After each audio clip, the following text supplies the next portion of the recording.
Sir, class, I'm Cadet Miller, and I'll be briefing you with my group, the Bomb Squad, on our recommendation for our friend's future job. So first, start off, here's our agenda. First, we're going to be framing our decisions, and we're going to have to make a value hierarchy, decision elements, and score our values. This will all culminate into our decision tree and our simplified influence diagram, which will then be used to conduct a sensitivity analysis and then make our recommendation to our friend. So first, to frame and make our decision structure. So first we're going to start with our purpose, which is a continued path for our friend, or and this includes either a path in the Army or a path in the civilian world. And another purpose will be to maximize the fundamental objective of satisfaction for our friend's future path based on their core values and what they look to get out of a future career. Next is perspective. So our friend's satisfaction and well-being is at stake, along with their future successes in their career. The issues at stake are the decisions and uncertainties pertaining to his future career path. And our scope for this problem is our friend's values that need to be considered, and we need to place constraints on unreasonable outcomes and value measures. So the four values that we're focusing on are maximizing professional satisfaction, quality of life, cost of travel, and maximizing future market value. And these are all contributing to the maximum future satisfaction that our friend will get from his job. So the maximizing of professional satisfaction will be on a 1 to 10 scale, and 10 being the most. As for the quality of life, it will also be on a 1 to 10 scale, with 10 being the most, and these will simply be scaled from 10 to 100. We'll minimize the cost of travel, and this will be shown by data in a linear form, where the least number for this value will be the best value on the 100 scale, and we look to maximize future market value, which will be on a linear scale as well. But future market value, as you know, it's better to be higher in the value for marketing, and both of these linear scales are going to be in dollars. Okay, so you heard what really like the purpose of what's going on and what we're framing. The decision elements are what exactly this decision is being composed of. So we have 5 decision elements that we're going to go through, and you'll see it again in the decision tree, and we can go through it again. But first off, our values, as mentioned before by Andrew, we have our professional satisfaction, our quality of life, cost of travel, and future market value, with the fundamental objective of this decision being to maximize the satisfaction of our friend's new job. So we actually, and with this, we have 4 decisions within this overall big decision analysis. So we have 4 decisions which are like stay in the Army or leave. If we're staying in the Army, choosing the FAO path or choosing infantry, choosing the type of FAO assignment if we're choosing to stay in the Army, be an FAO, and then our civilian job choice if we choose to leave the Army. However, with this decision, like pretty much every decision, we're going to have uncertainties with that. For example, like our FAO selection on whether or not we are selected for FAO if we choose to apply for it. Our Army assignment location, because we do not choose that, that's an uncertainty given by the Army. Our civilian job outcome, our civilian interview outcome, and the latest company vacancy. And again, these consequences, as Andrew kind of alluded to, we can either potentially have a happy or sad friend, and this is our friend's professional career, so there are consequences with this decision. And so our next part, just for value scoring, real quick, we want to go over how exactly we found values. So Andrew alluded to this earlier with we were given raw scores for each of the cost of travel, quality of life, each of the values we were given. We were given raw scores for that. Taking these raw scores, we were given scales in which to convert them to value measures. So using this scale, again, how Andrew mentioned, like this 1 to 10 scale for 2 of the values, and then there was a different scale for the monetary values. We were able to convert these into value measures on a scale of 0 to 100. Then finding that value measure on a scale of 0 to 100, we multiplied it by our global weights that we assigned each variable, as in the importance of each variable weighed against one another.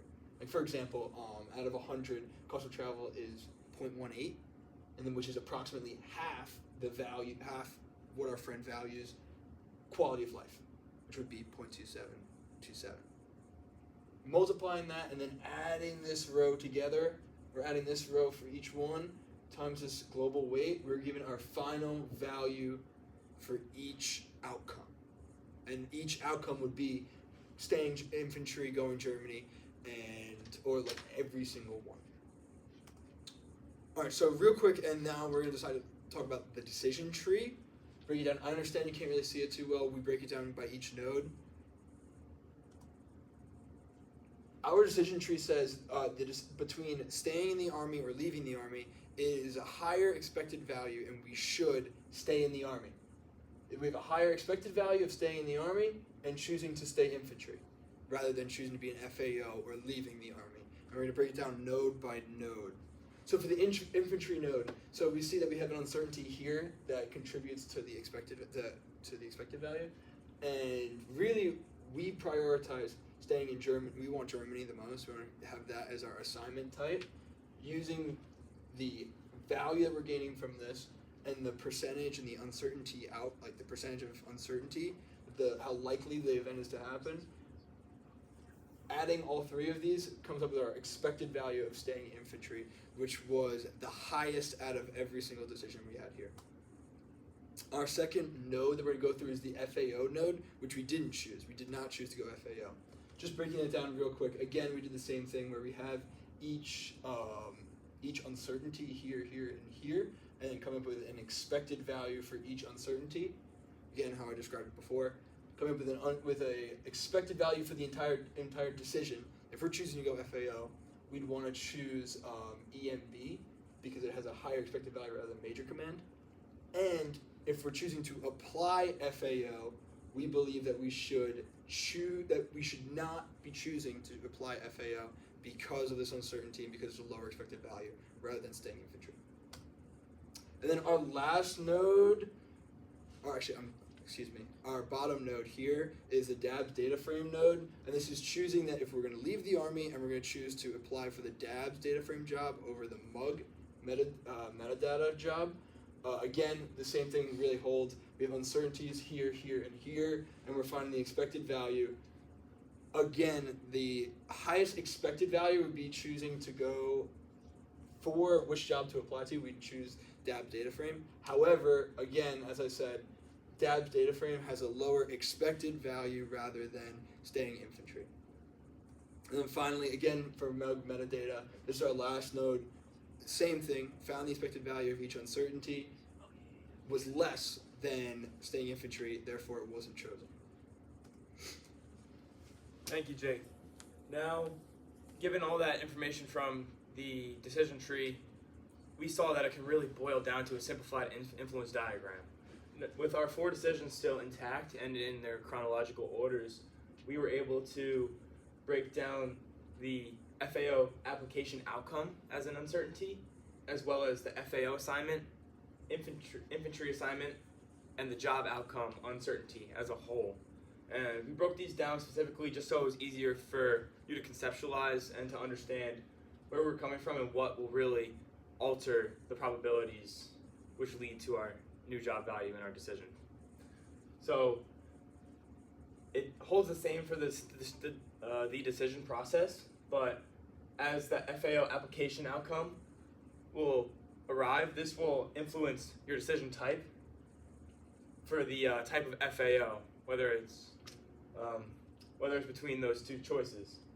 From there, your FAO type will change the probabilities of your FAO assignment, since there are 2 different sets of probabilities that will be decided amongst based on that decision, hence making one either the probability is not possible or it is a set of probabilities, and vice versa, given those 2 paths.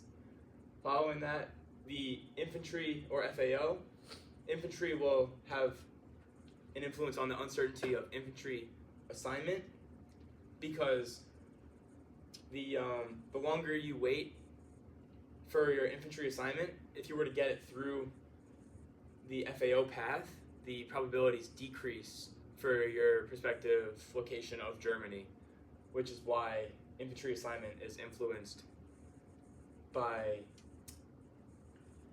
the infantry or FAO decision.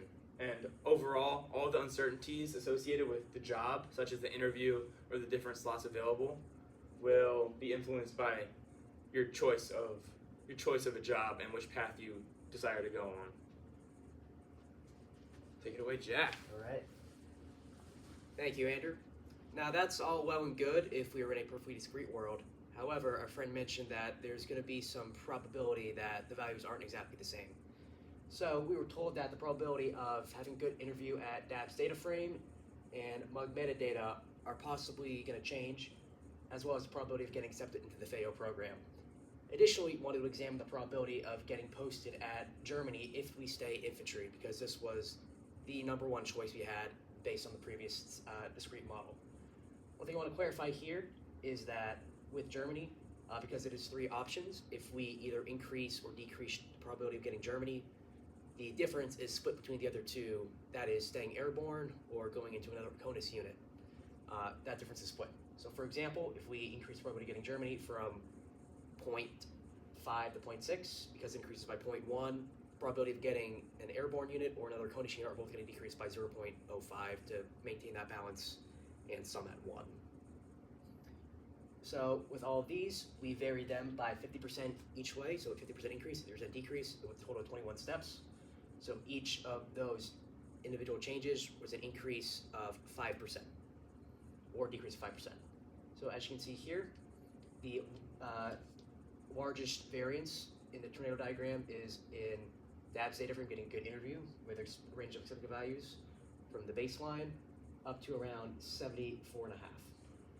The second largest was Germany, where it increased, slightly decreased, and then increased up to around 70.6, followed by getting accepted to the FAO program, which could increase the expected value up to around 70.4. Changing the values, the probability of having a good interview at MUG metadata did not change the expected value at all. So now we go into our individual one-way sensitivity analysis. So for jobs getting an FAO application, it only occurs once it approaches around 0.65, then it will cause the expected value to increase, and that it does not change.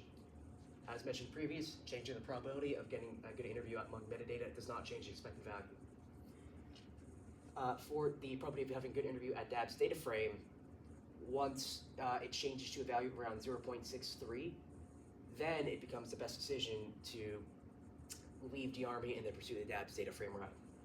Below 0.63, it does not change.